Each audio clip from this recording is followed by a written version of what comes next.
Урматтуу мекендештер, бүгүн биз мындай чогуу отурганыбыздын себеби бүгүнкү күнү мындан 2016 жылы ушул жерде 14 кызыбыз каза болгон.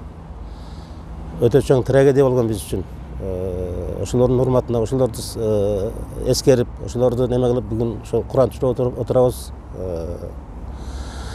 Канчалаган балдар энесиз калышты, канчалаган кыздар, наристелер апаларынан ажырап, ушундай бир чоң немеге учурашкан. Ошондуктан урматтуу мекендештер,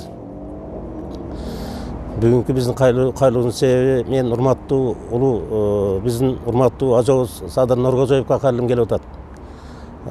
Садыр Нуркожоевич, убагында сиз ошол күнү ушул жерде сиз да болгонсуз. Эң негизи айтарым, ушул өтүп кеткен, ушул жерде каза болгон